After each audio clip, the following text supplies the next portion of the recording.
सबसे पहले सभी महापुरुषों को मेरा मैत्रीपूर्ण जय भीम और सभी महापुरुषों को मेरा त्रिबार अभिवंदन और माननीय काशीराम साहब जी के चरणों में मेरे श्रद्धा सुमन।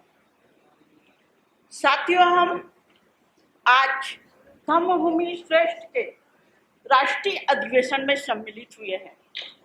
तो आज ये हमारा सेकंड सीजन है। तो सेकंड सीजन में खाना खाने के बाद सभी लोगों में बोरियत आ जाती है, सभी को नींद आ जाती है। तो क्यों ना हम लोग एक बार जय भीम की ललकार से शुरुआत करें। तो साथियों, सभी लोग बोलो मेरे साथ, जय भीम।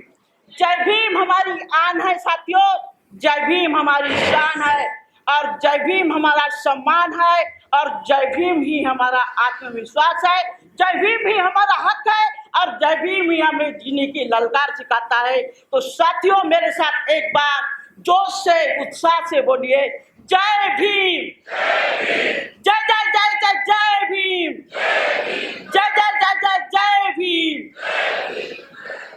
तो साथियों, ऐसा उत्साह दिखाओगे तो हमारे सभी साथियों में उत्साह आएगी और सुनने की ललक पैदा होगी। तो मैं रायपुर छत्तीसगढ़ से आई हूँ। मेरा नाम है मंजू किरण बौद्ध, मंजू किरण कमलेश बौद्ध, और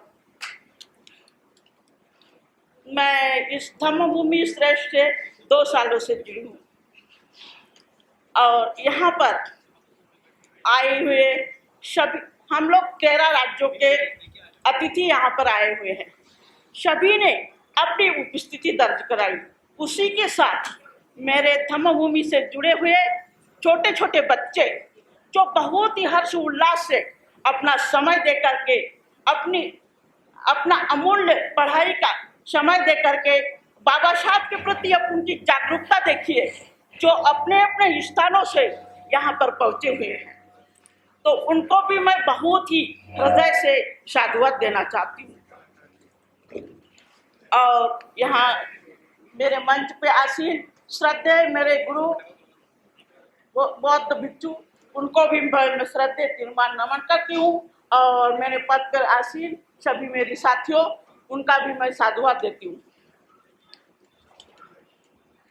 और यहाँ पे उपस्थित आप सभी ने हमको अमूल्य समय दिया, इसके लिए भी मैं साधुवाद देती हूँ।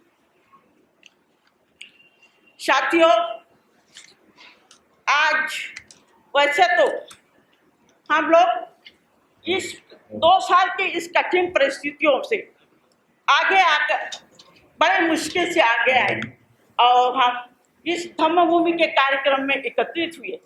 इस कठिन दौर में भी हम लोग ने गूगल मीट, जूम, कई तरह के माध्यम से अपने अपने धम्म को आगे बढ़ाने और प्रेरणा देने का काम करें। तो समझ साथियों, सबसे पहले दुनिया के 6 विद्वानों में से एक,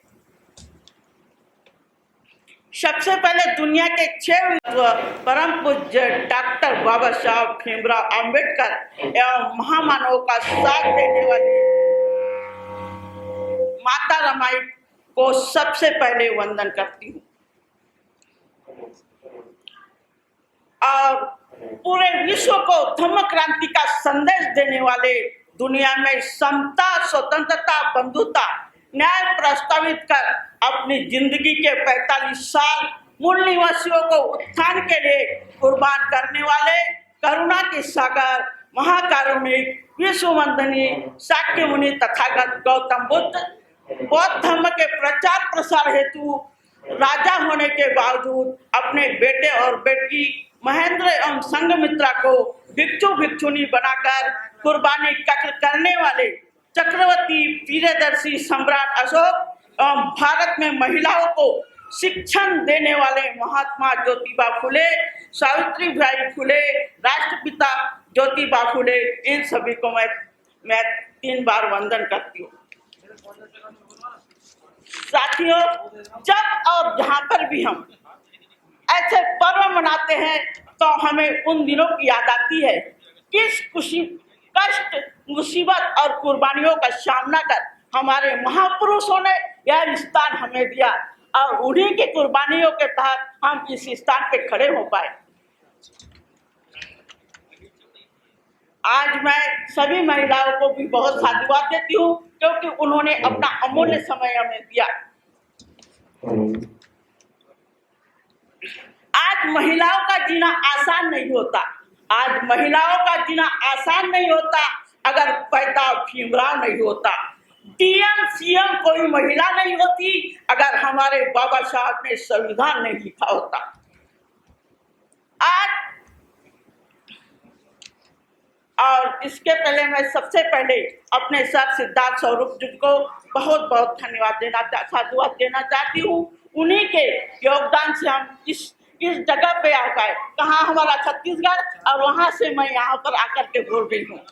तो उन सर के लिए मैं बोलना चाहती हूँ, फूल खिलकर भी मुरझा जाते हैं क्योंकि कलियों से उतारे जाते हैं। और हमारे सिद्धार्थ सर ने जो धम्मभूमि श्रेष्ठ के लिए जो अपना योगदान दिया, अरे साथियों उनके साथ जुड़ करके तो देखो तो आप सभी लोगों के जीवन के सारे मकसद सुधर जाएंगे।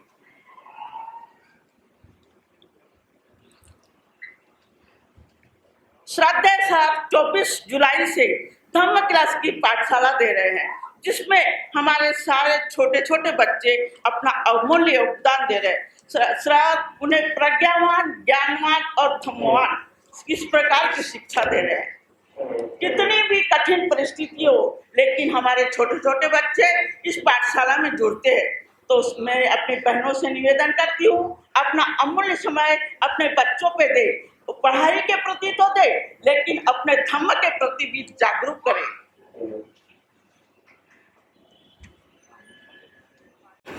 हाल ही में एक महिला है गोल एमट, उनका अभी निधन हुआ। वह एक अंग्रेजी मूल की महिला थी और एक विपुल लेखिका है, सार्वजनिक बुद्धिजीवी कार्यकर्ता थी। वह अमेरिका की महिला है। वह दुनिया के सबसे पावरफुल देश को छोड़कर भारत आई। वह दुनिया को गौरवान्वित करो और कुछ ग्रहण करो।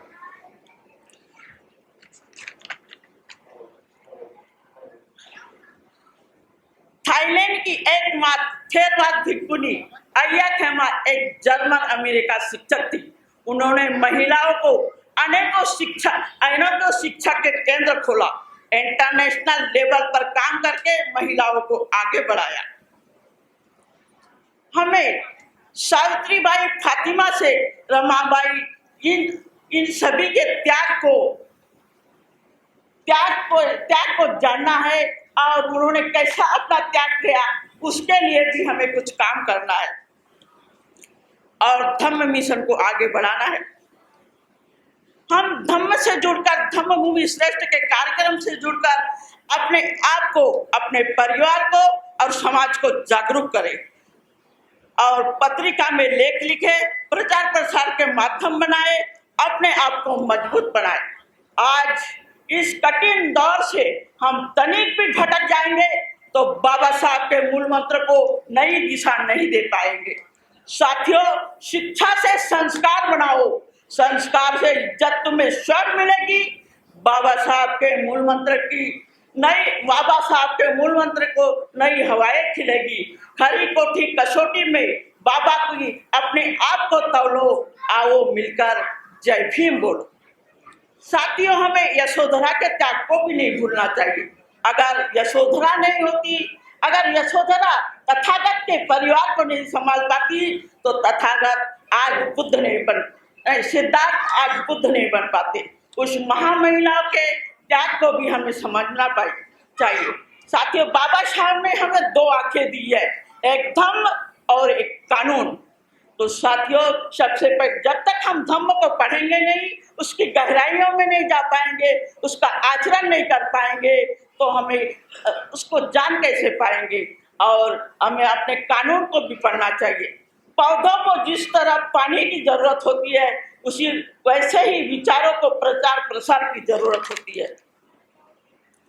हमें संगठन नहीं चाहिए साथियों, हमें संगठन नहीं चाहिए, हमें एक संघ की जरूरत है। जिस प्रकार यहाँ पे जितने भी लोग बैठे हैं, वह एक संघ के रूप में है। इस संघ को ही अपना परिवार मानिए और मित्रता करिए। जब तक अपने मैत्री का भाव नहीं आएगा तो एक संघ नहीं बन पाएगा और हम आगे नहीं बढ़ पाएंगे। हमें अगर बाबा साहब के और तथागत के विचारों का आकलन करना है तो हमें सबसे पहले संघ में मैत्रीपूर्ण जीवन को जीना पड़ेगा। वैसे तो सर ने 22 प्रतिज्ञाओं के बारे में बता दिए हैं, उसके बारे में मैं कुछ बताने जा रही हूँ। फिर भी अगर जो बाबा साहब की 22 प्रतिज्ञाओं का अनुसरण नहीं करते, सबसे पहले तो सिर्फ उनकी 5 प्रतिज्ञाओं का अनुसरण करें। 22 प्रतिज्ञाओं के खिलाफ जाने वाले अम्बेडकरी मूवमेंट के खिलाफ है। आओ साथियों, जागो, जानो और फिर उसको मानो। तथा बुद्ध ने कहा है, ऐ बच्चिको, चलते जाओ, प्रचार प्रसार करते जाओ। बाबा साहब ने हमें लोकतंत्र दिया मगर हम अभी तक राजा नहीं बन पाए। आज भी हमारी समाज जाग नहीं रहा है, इसलिए हमें जागरूकता लाना है। व्यर्थ का समय गंवाने के अलावा धम्म को समझो, धम्म में श्रेष्ठ बनो और श्रेष्ठवान बनने के लिए हमें धम्म भूमि श्रेष्ठ के मिशन के कार्यक्रम में जुट जाओ। जब तक हमें बाबा साहब अम्बेडकर के मिशन के कार्यक्रम में नहीं जुड़ेंगे, बाबा साहब तथागत को नहीं पढ़ेंगे तो हम वहीं के वहीं रह जाएंगे। तो साथियों, अपने आप को पहचानो, अपनी पहचान बनाना है तो अब सबसे पहले खुद को परखो, खुद को जानो और आगे बढ़ो।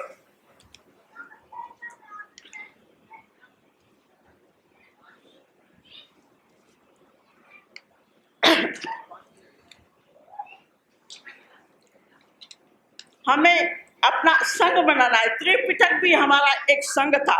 शीलों का पालन करें। जब तक हम शीलवान में थोड़ा सा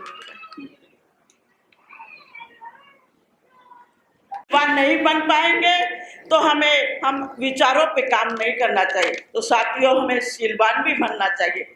धम्म से बुद्ध की शिक्षा मिलती है, शील से अनुशासन। बुद्ध का धम्म मेहनत करना सिखाता है, मैं सभी के प्रति मैत्री करना सिखाता है। संविधान सबका भला चाहता है। साथियों, संविधान ही धम्म है। तथागत ने सबके लिए खुला धम्म दिया है। मानव जाति के लिए प्रकृति से जुड़ा धम्म दिया है। जागरूक रहे। बुद्ध धम्म प्रज्ञावान बनाना सिखाता है। शील सुगति का मार्ग देता है। आचरण व्यवहार, जब तक आप अपने आचरण में व्यवहार में चरित्रवान नहीं बनोगे तो अच्छी उन्नति नहीं कर पाओगे। समता, स्वतंत्रता, बंधुता अपनाओ। अतः आज के पावन भूमि में आप सबके भविष्य की मंगल कामना करती हूँ। जब हमारे समाज की महिलाएं मंच साझा करेगी तो घर का वातावरण बदल जाएगा। किसी भी वर्ग की क्यों न हो, बाबा साहब को पढ़ना होगा, बाबा साहब के दिए गए धम्म ग्रंथ का वाचन करना होगा। हौसले तो बुलंद है, पालोगे मंजिलें। हमको किसी के सहारे की आरज़ू नहीं, हम बाबा साहब के अनुयायी है। हम बाबा साहब की बेटियां हैं, हम बाबा साहब को मानने वाले हैं, तो क्यों हम किसी से पीछे रहे। हमें बाबा साहब ने अपने प्रेमल दिया, संविधान की प्रस्तावना दिया, उसको भी हमें पढ़ना चाहिए, उसके ऊपर भी अमल करना चाहिए। और हम लोग छत्तीसगढ़ में कुछ भी कार्यक्रम करते हैं तो यानी हम लोग कहीं पर भी जाते हैं, मैं तो ऐसे श्रद्धे हमारे धम्म गुरु बनते धम्म सारथी जी है, उनसे मैं बहुत दिनों से जुड़ी हूँ। तो सबसे पहले हम यानी किसी भी कार्यक्रम को करते हैं तो प्रस्तावना से शुरू करते हैं। तो साथियों, इसके बारे में भी हम सभी महिलाओं पुरुषों सबको जानकारी होना चाहिए। हम भारत के लोग संपूर्ण प्रभुत्व को प्राप्त तो कर लिए, लेकिन उसे हमने आज तक अंगीकृत नहीं किया है। तो इसी को हमें आगे बढ़ाना है और धम्म भूमि श्रेष्ठ के कार्यक्रम में कंधे से कंधा मिला करके हमें एक होकर के संघ में काम करना है और अपनी पहचान आप बनाना है। बाबा साहब के मूल मंत्र को नई दिशा मिलेगी, दिशा से आपकी दशा पलट जाएगी। साथियों, 2024 के बारे में भी सोचो। आज समय बदल रहा है, तो साथियों जुड़ो, जोड़ो और जुड़ जाओ अपने धर्म के या तथागत के काम के लिए। तो उस घर के पुरुष को गर्व होना चाहिए कि मेरे घर की महिलाएं बाबा साहब के धर्म के प्रचार प्रसार के लिए आगे बढ़ रही है। और उस घर का अगर पुरुष जाता है तो उस घर की महिलाओं को भी उसे टोकना नहीं चाहिए, उसको भी गर्व होना चाहिए कि मेरा पति, भाई, पिता या जो भी है वो भी बाबा साहब के धम्म का प्रचार प्रसार करने के लिए जा रहा है। आज सभी जगह अनेकों संगठन बन गए हैं। सभी लोग बोलते हैं हम बाबा साहब वाले हैं, अम्बेडकरवादी है, लेकिन आज देखो सब कोई कहता है मैं अम्बेडकरवादी हूँ। जिसे देखो वह कहता ही नजर आता है कि मैं अम्बेडकरवादी हूँ, लेकिन क्या उसे पता है कि अम्बेडकरवाद क्या होता है? किसी को शायद ही पता, कि बड़ी मुश्किल से ही पता होगा कि अम्बेडकरवाद असल में क्या है। अम्बेडकरवाद किसी धर्म, जाति, रूढ़िवादिता, अंधविश्वास, अज्ञानता या किसी प्रकार का भेदभाव या रंगभेद को नहीं मानता, वह एकता के सूत्र में बांधता है, मैत्री करना सिखाता है। इसलिए साथियों, मैत्री करो, आगे बढ़ो, अपनी पहचान खुद बनाओ। आज मैं महिलाओं को बोलना चाहती हूँ, कई सारी महिलाएं हैं जो आज भी अंधविश्वास के तहत जी रही है। आज भी हमारी महिलाएं अपने माथे पर लाल रंग का टैग लगाकर फिरती रहती है। वो कहती है कि मैं शादीशुदा हूँ, इसकी पहचान है। और उन्हीं के साथ जिसकी शादी हुई है वो पुरुष कोई टैग लगाता है क्या? अपनी कोई पहचान बनाता है? तो इसको भी हमें इस प्रथा से अलग हटना चाहिए। अगर टैग बनाना है तो अपनी पहचान खुद बनाओ, और एक हमारी बौद्धिस्ट महिलाओं की एक अलग पहचान होना चाहिए। सफेद वस्त्रों में निकलो, अपने संग में निकलो, तो आगे से कोई देखने वाला भी बोलेगा देखो साथियों, एक बौद्ध धर्म वाली महिलाएं जा रही है। तो उसे अपने आप पे गर्व होना चाहिए कि हम बाबा साहब की बेटियां हैं, और देखे तो कोई हमको सैल्यूट करे कि ये बाबा साहब की बेटियां एकता में चल रही है। साथियों, बोलने के लिए तो बहुत कुछ है, लेकिन मेरे बहुत सारे साथी हैं, इनको भी आप लोग सुने। ए वतन अब तेरी तस्वीर बदल जाएगी, ए वतन अब तेरी तस्वीर बदल जाएगी, हर एक ख्वाब की ताबीर बदल जाएगी। इस तरह आगे बढ़ोगी तो एक तरक्की करने बेटिया, मुल्क की तकदीर बदल जाएगी। एक कैसी है अबला नारी, ब्राह्मण दी षड्यंत्रों की माली, ना जाने कब छूटेगी मनीवादियों की गुलामी में। एक ऐसी है अबला नारी, क्यों बैठी है गुलामियों की बेड़ियों को लेकर पाँव में? क्या भूल गई होती तेरे हाथ में थी कलम और वो तलवार, तू ही सावित्री बाई है। रोको मत, हमें टोको मत, हमें आगे बढ़ते जाना है। जय भीम का नारा लगाना है, जय भीम का नारा लगाना है, जय भीम, जय भीम। मैं गौतम रत्ना आपका बहुजन फिल्म प्रोडक्शन में स्वागत करता हूं, और आप हमारे प्रोडक्शन हाउस के अंदर अपना कैरियर बना सकते हैं as a film director, as a producer and actor and actress and editor and cinematographer also. अगर आपको फिल्म से रिलेटेड कुछ भी प्रोजेक्ट आपको बनवाना है तो हमारे पास में पूरा सेटअप है, जिसमें फिल्म कैमरा है, शूटिंग लाइट्स है और एडिटिंग है। सारा A to Z एक ही जगह पर आपको हमारे यहाँ पर मिल जाएगा। तो दोस्तों, आप हमें कांटेक्ट कर सकते हैं हमारे नंबर्स पर 9810085714 और 8510005714। हमारे वेबसाइट पे विजिट कर सकते हैं www.filmserviceindia.com, और हमें मेल भी कर सकते हैं gautamfilmsproduction@gmail.com पर। धन्यवाद। बुद्धं शरणं गच्छामि। अंबेडकर मिशन चैनल आर्थिक समस्या से गुजर रहा है। अगर आप बहुजन समाज में बाबा साहेब अंबेडकर और तथागत बुद्ध की विचारधारा को अधिक से अधिक लोगों तक पहुंचाना चाहते हैं तो हमें आर्थिक सहयोग प्रदान करें, ताकि हम अपने चैनल के माध्यम से देश विदेश में समता, बंधुता एकता और संवैधानिक अधिकारों को ज्यादा से ज्यादा लोगों तक पहुंचा सकें। आप अपनी सहायता राशि नीचे लिखे खाते में जमा करा सकते हैं। खाता धारक गौतम रत्ना, खाता संख्या 3169576865 IFSC कोड SBIN 0060336, बैंक भारतीय स्टेट बैंक। आप हमारे बैंक खाते का विवरण स्क्रीन पर भी देख सकते हैं।